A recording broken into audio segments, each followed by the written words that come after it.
Good day and welcome.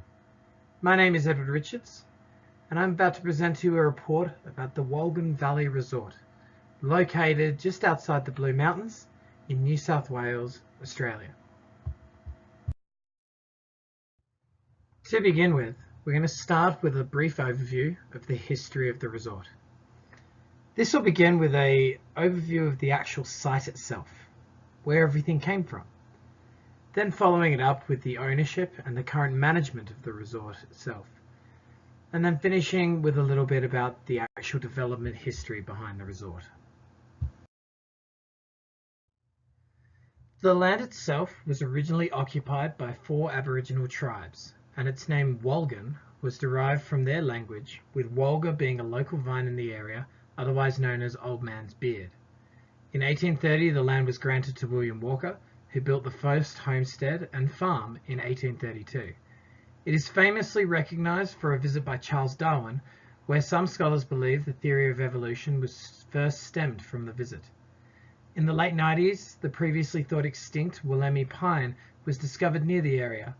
Later, the New South Wales government commissioned the Officer of Australia, Ian Kiernan, with restoring the homestead. By 2005, the site was bought by the Emirates Group for the purpose of building a resort. The site was purchased by the high-end airline and hotel group Emirates in 2004. However, it was not officially opened as a resort until 2009. In 2015, the resort was rebranded as a one and only resort, which is currently operated by Kerzner International, whilst Emirates retains ownership. This was partly due to Kerzner International's success in renovating and rebranding Hayman Island Resort on the Whitsunday Islands in 2014. It should also be noted that 47% of this company is also owned by a United Arab Emirates investment firm that also owns Emirates Airlines. Usually a resort would go through 2 levels of government in Australia for planning approval. However, due to Wolgan Valley being part of the Greater Blue Mountains World Heritage Site, they were forced to deal with 3 levels of government. The local government for planning and permission, the state government for greater infrastructure permissions, and finally the Australian federal government to adhere to the strict environmental policies in place for the World Heritage Site. As a result, it took almost 2 years to gain planning permissions to commence construction, and by 2007 they started to construct the resort, which finally opened in 2009, after over 4 years since development began. We will now take a look at the different factors that would have affected the development of the resort. These factors will include internal factors and external factors that all together may have slowed or hindered the actual development process. The first internal factor is financial feasibility, which is where a company looks at the external factors that affect a project to decide whether it will be worth it. Emirates must have conducted feasibility studies to convince investors that they would gain a return on investment from the development. As this was a large-scale project on a greenfield site, they must be confident that they can finance the operation and make any debt repayments while it is still planned and built. The project must also be unique when completed so that demand for the project will still be enough, especially considering the uncertainty around demand for such things in its location. As Australia's resort market has proven rather volatile, influencing the opinions of investors to commit to the project would have presented a large challenge. The next factor is how they would structure and shape the organizational culture. Culture itself can be defined as a pattern of basic assumptions invented, discovered, or developed by a given group as it learns to cope with its problems of external adaptation and internal integration that has worked well enough to be considered valid and, therefore, is to be taught to new members as the correct way to perceive, think, and feel in relation to those problems. As Emirates entered the new market in the country, they must be aware of existing culture when developing and integrating their own. Following Hofstede's 3 levels of organizational culture, they would have achieved synergy in their development. This involves understanding the national culture so as to gain trust, respect from both the community who rely on for workers, suppliers, and more. The occupational culture, being how people within an area perceive good work practices, and the corporate culture, understanding what people expect of the leadership and vice versa.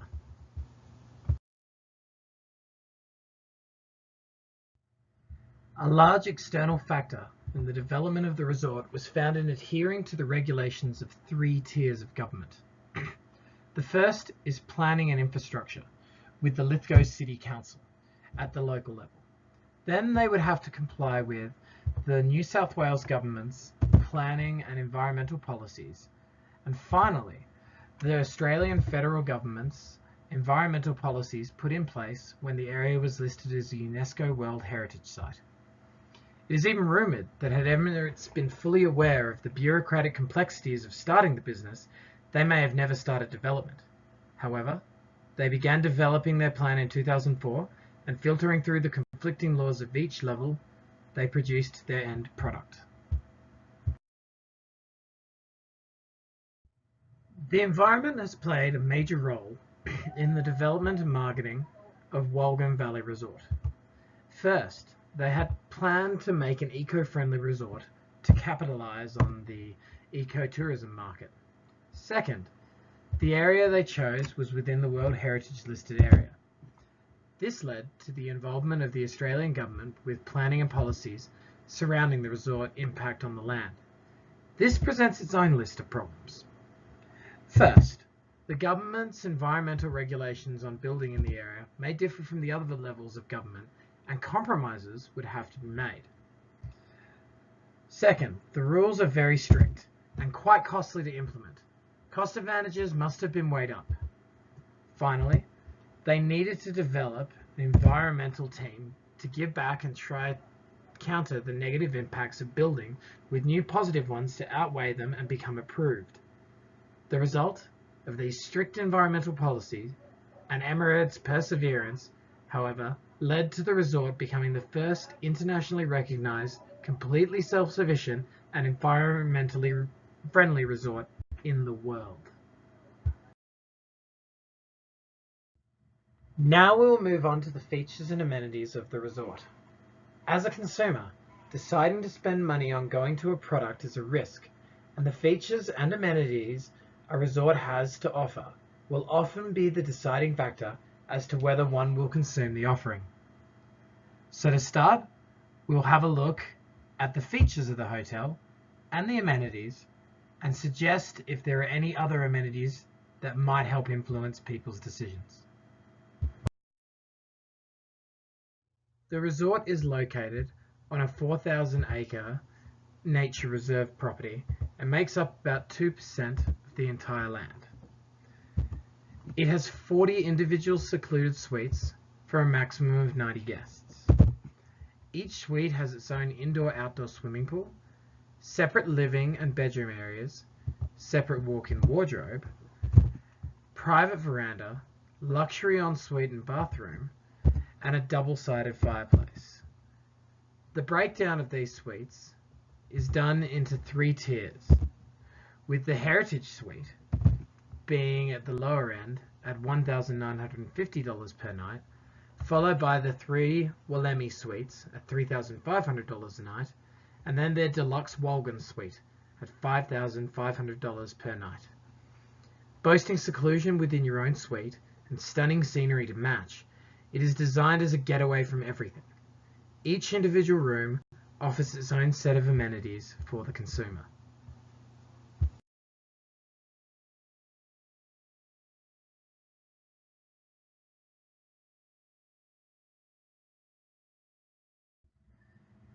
Each room is equipped with a large range of amenities, including safes, TVs, minibars, air conditioning, and Wi-Fi.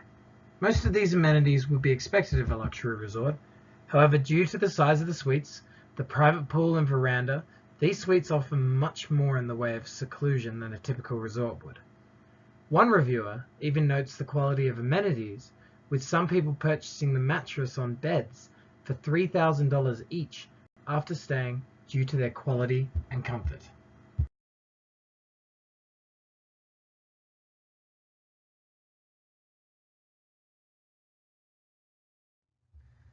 The resort offers 5 dining options. First, the Valley Bar and Lounge for a casual dining experience or just a drink.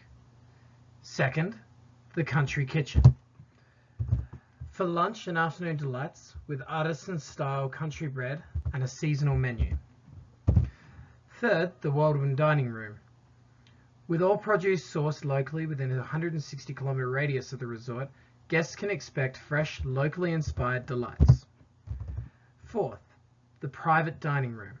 A separate room with stunning surroundings designed to make personalised menus and meals for groups of up to 12 people for a truly unique, private and personalised experience.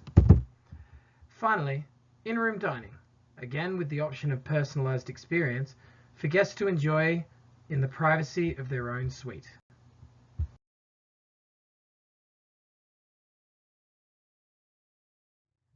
The One and Only Spa offers a tailor-made experience with the choice of multiple types and styles of massage and facials. Everything it does is using Sodashi products, which are exclusive Australian-made, chemical-free products that have been hailed as some of the best body treatment products in the world. They certainly do their utmost to amplify luxury.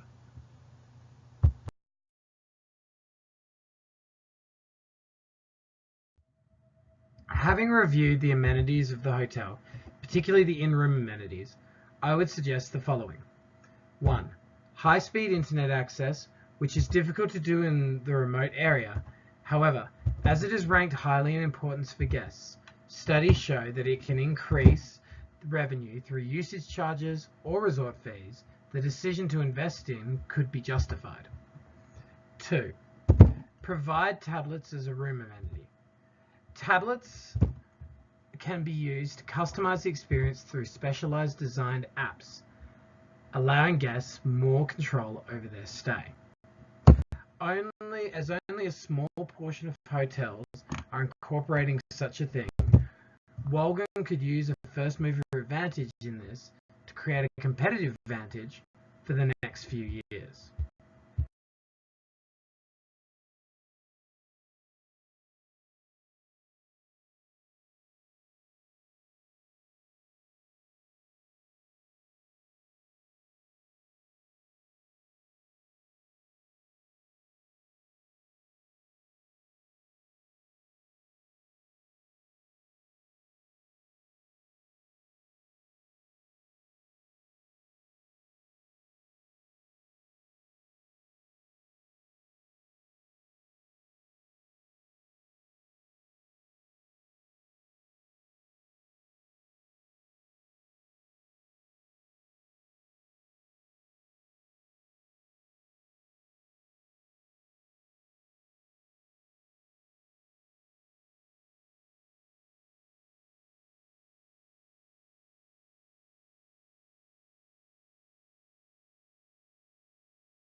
On January 23, 2014, journalist Kate Schneider visited the Wolgan Valley Resort in order to write a review on her experience for news.com.au. Professional reviewers, when reporting places, are known for being very subjective about what they are reviewing. There is an expectation, and the resort can either exceed the expectation or they can not live up to it. Having a reporter stay at a hotel can be extremely beneficial, especially if the review exceeds expectations, as it can reach a very large audience. However, if the review falls short, then it has also hit that very large audience, and the opposite can occur. So if any hotel wishes to gamble on journalist involvement, they best be confident in their offerings and that they will live up to the expectations. The following analyzes her review.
Knowing that their most expensive room is $5,500 per night, Kate had high expectations for the luxury that would be involved.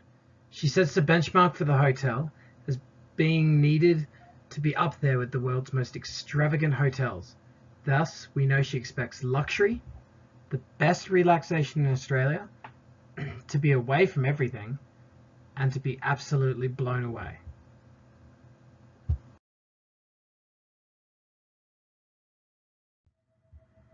So the question is, did it live up to her expectations? The answer is a definitive yes. Kate was blown away for a few reasons. First, the contrast between luxury and down-to-earth surroundings. Second, the wide array of amenities. Third, the private swimming pool added extravagance she wasn't expecting. Fourth, friendly staff and a wonderful dining experience made the whole trip seem worth it. And finally, Kate stayed in the Heritage Suite for $1,950 a night and claims even the $5,005 a night Wolgan Suite would be worth it if you came with a small group.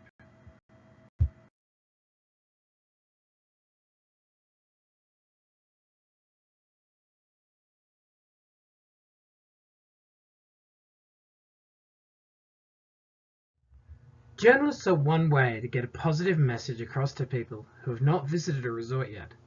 However, with the increased global usage of the internet and social media, sites like TripAdvisor.com have become just as important.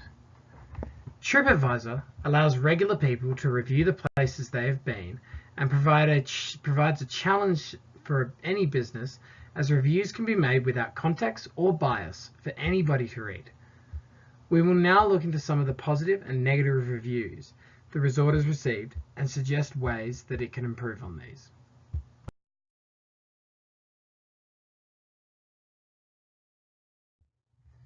Before we begin, it is important to understand the full functions and definition of a resort. Peter Murphy defines a resort as a planned vacation business that is designed to attract, hold, and satisfy its guests so they become repeat visitors and/or goodwill ambassadors.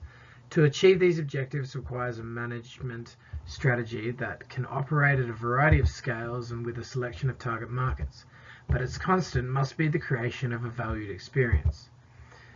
The main emphasis here is a resort's ability to attract guests and deliver once they have enough activities to hold the guests for an extended stay, and finally, to satisfy their every need.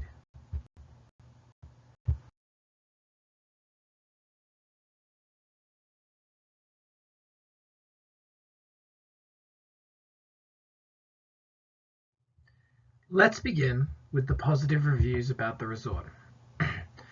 The following very recent review from TripAdvisor.com highlights 3 consistent points that reviewers of the hotel make when you filter through all the reviews. First, being so close to wildlife. Plenty of wildlife right outside your villa doorstep. Hordes of kangaroos, wombats and birds. Nature and ecotourism is a major attraction of the resort, and they deliver. Second, a lot of activities. We were worried we would be bored, but there was plenty to do.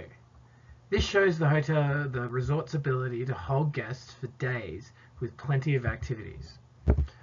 Third, amazing dining experiences. We were pleasantly surprised by the refined cuisine. As the hotel promotes a locally inspired dining experience, these reviews back up how the resort satisfies guests' desires. In these reviews, the hotel exemplifies the definition of a resort. However, this is not always the case, as we will see next from the recent negative reviews of the resort.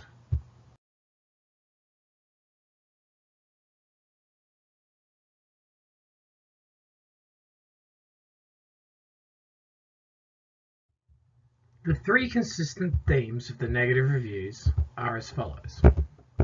First, cleanliness is not up to 5-star standards. Yes, it's out on a property, but my suggestion to management would be to clean up the golf buggies. It was disgusting, smelled, and made our bags dirty. Second, service quality is inconsistent. The staff are nice and pleasant, but management hasn't instilled consistency or high enough standards. When paying such prices for a luxury, people expect that all staff will be on the same page about what's going on and consistently pass this along to guests. Third, understaffed. Though not in this article, there are common incidences where the resort is noticeably understaffed, which could explain their service inconsistency. All these negative reviews reflect on the resort's ability to satisfy guests.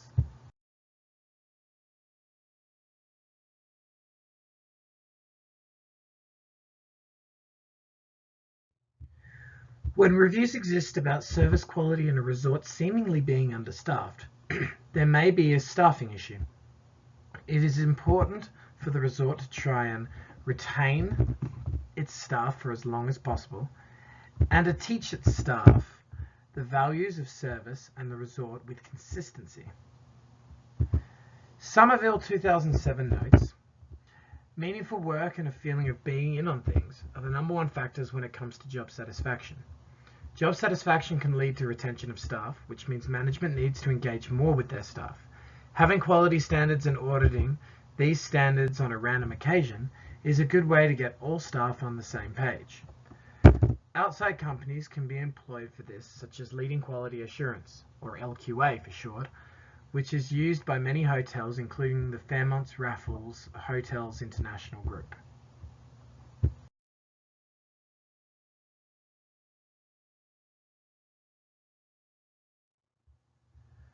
We will now propose an amenity strategy to try and increase the offerings of the hotel and make it better for the future. It is important to understand that hotels need to ever be changing, as consumer interests and what they want is always evolving and changing as well. Keeping up with this will continue to give a hotel a competitive advantage over its competitors. We shall start by defining what the amenities are.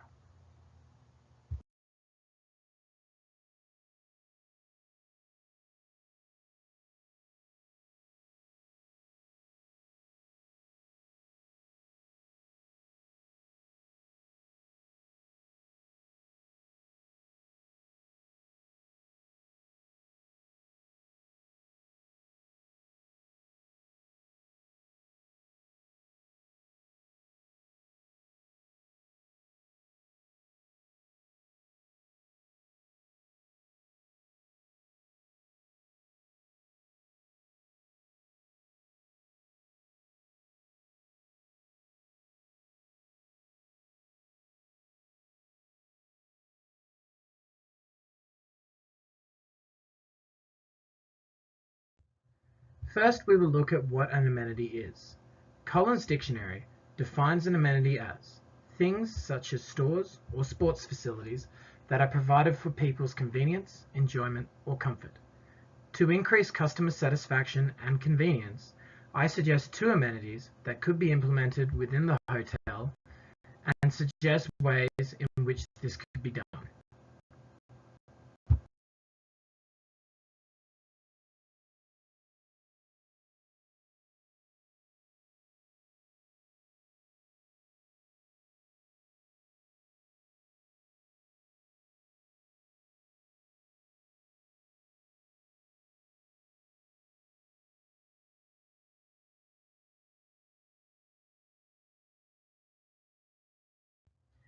The company currently has internet in all its suites. However, they are not just catering for relaxing guests, but also for small business conferences.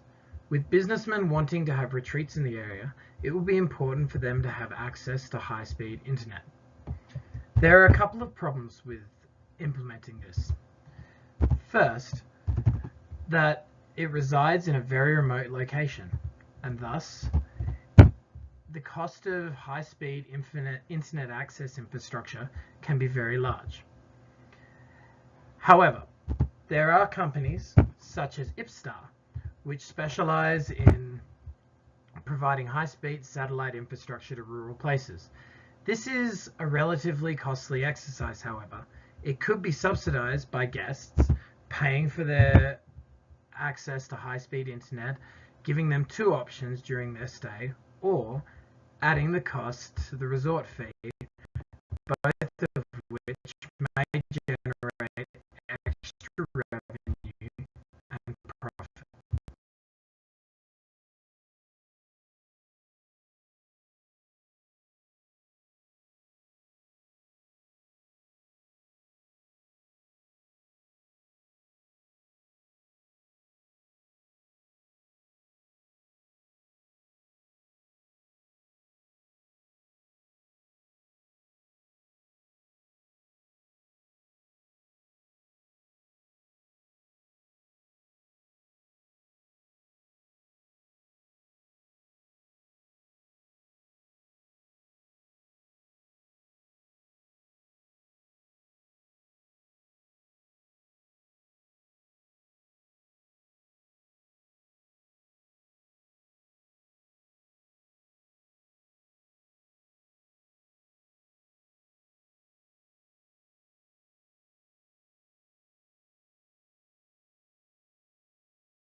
The idea behind adding tablets to a room is to make everything more convenient. Booking activities and dining within the resort at the touch of a finger can be very useful for creating greater efficiencies within the resort and is more convenient for guests than the traditional methods. Buying tablets is one cost, with a decent tablet costing as high as $1,000. However, this is not the greatest cost involved. Applications need to be designed and integrated within all systems within the resort to be efficient. Designing and programming such a thing will be very costly. The resort is part of one and only resorts. Undoubtedly, the resort will have integrated booking systems and other services that can integrate with each other around the world. Designing a customizable app that can integrate with all hotel and resort systems within the chain is the best solution. It will have the effect of all the resorts sharing the cost of designing the apps, and then providing the tablets and training IT staff to program them will be the only other cost involved for each individual hotel.